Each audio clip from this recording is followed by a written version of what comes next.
This video is all about dealing with pots post-firing. It's about grinding smooth the bases of pots and the join between lid and vessel. And excluding the pots, what you see here are the tools I use for this process. It includes various grades of wet and dry sandpaper, these grinding discs by Diamond Core Tools, valve grinding paste to make lids fit with a glassy smoothness, and a few other pieces of equipment. Typically, when I unpack my pots from the gas kiln, the bases themselves are quite tidy, but you can see a few white specks of backwash, and the clay itself is quite rough, so I'll need to deal with that. I'll also be showing you how to remove waddings from the bases of pots. These are tiny clay feet attached to the bottom of the piece, which allow you to glaze the underside, or you can position them if you are using a particularly fluid glaze, as they give you a bit of space before the glaze flows off the pot and onto the kiln shelf, where it fuses the pot in place. And if you have a tightly fitting lid, or one that squeals and grates as it's rotated in situ, I'll show you how I deal with that. Although it's worth mentioning that for a vast majority of my pots, all that's needed is a very quick polish, just to take the coarse edge away from the base of the pot, and to remove a few larger specks of white backwash.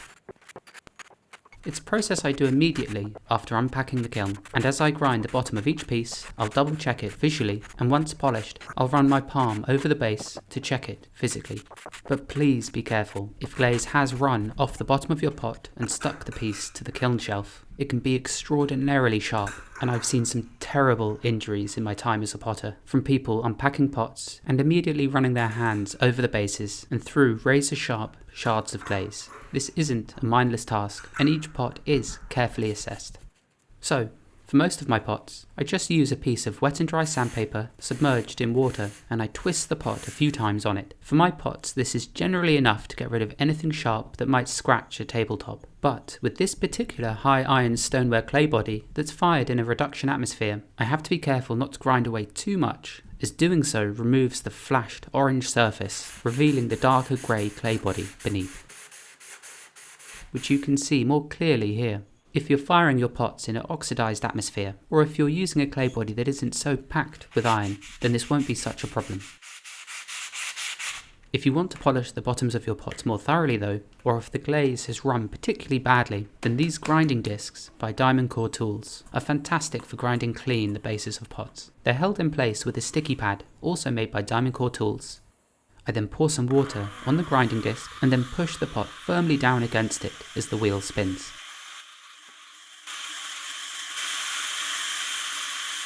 This leaves a wonderfully smooth finish, but it also clearly demonstrates why I don't polish the bottoms of my pots too much. But if you do have glaze that's run down the outside wall of your pot and onto the kiln shelf, as long as that piece is removed from the kiln without it being damaged, then these grinding discs are exceedingly useful at removing a lot of material.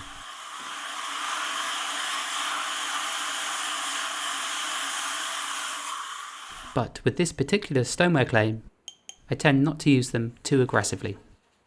But with reduction fired porcelain, which doesn't flash and discolour in the same way, it leaves a glorious surface, and I'll definitely be using these more as I begin making more porcelain pots. Otherwise, these diamond pads by Diamond Core Tools do an equally good job, especially for my stoneware. I dunk them in water and then polish away at the base of the pot. I can test if it's smooth enough by just moving it around on a piece of wood. And if I feel like it's scratching, then I know there's still a bit more to sand. I like the contrast between the coarse clay and the glassy smooth glaze. I don't want to polish the stoneware to such a degree that it loses the character given to it from the reduction firing. Next, I'll be showing you a few ways of removing the waddings from the bottoms of pots. These are typically used when you're wood firing, soda firing or salt firing, but they can be used in any firing type really, and it means you can glaze the bottoms of your pots with a very thin skim of glaze. I then use a rotary grinding tool to carefully grind away at the lump, and this is a process I've had hundreds of hours of practice with during my apprenticeship with Lisa Hammond, where I must have done this process to the bottoms of thousands of pots. As the drill bit gets closer to the clay body, you have to be more careful, as all it takes is one wrong movement to lose control and for the drill bit to scatter across the surface, scratching the pot forever. so I usually do this in a very controlled manner with the pot held firmly into my torso so it can't shake quite so much. These rotary grinding tools are especially useful when these waddings become encased in glaze and are very stuck to the pot, and in this instance it's perhaps a little bit overkill using a tool like this. As the waddings aren't really fused to the pot, I could just use a tungsten carbide tipped scraper to gently tap away at the underside of them.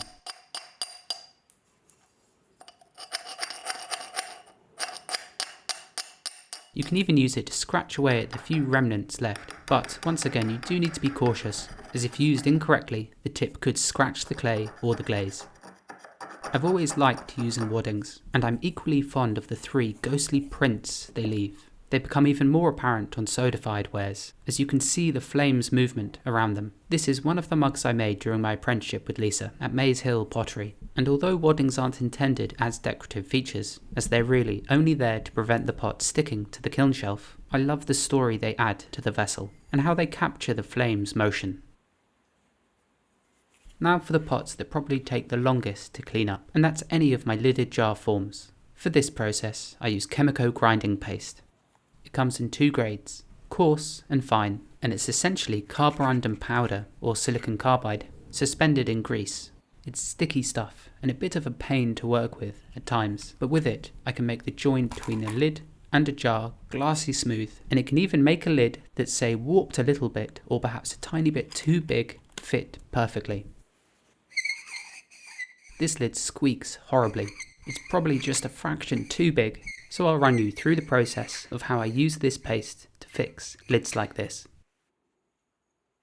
I begin by smearing the paste all the way around the underside of the lid to the region of bare clay that makes contact with the rim of the jar when the 2 parts are closed together. I also scrape whatever's left on my fingertip on the rim of the jar, just so I'm not left with a greasy digit when I hold the 2 pieces and twist them together. And that's all I do for the next 3 to 5 minutes, twisting the 2 components together but never forcing them. I then scrape most of the coarse paste away, and if I'm grinding lots of jars, I'll simply use this on the next piece. I then add a smearing of the fine grinding paste, before going through that whole process again until I can feel that the lid is spinning with a buttery smoothness.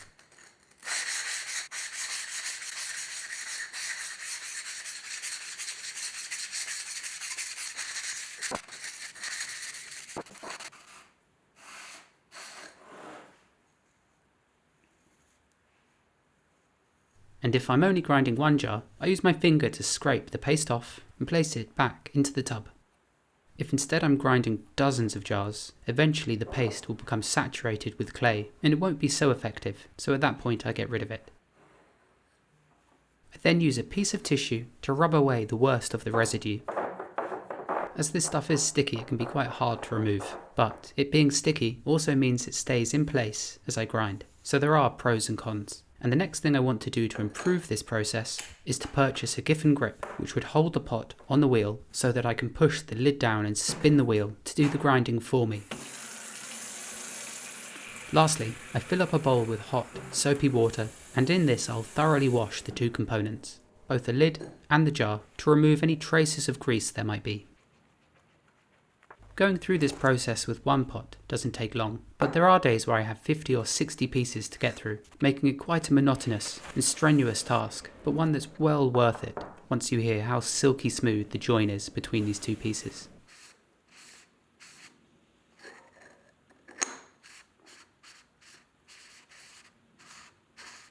It's practically airtight at this point, and the lid doesn't rattle or rock, as it's practically been ground into place.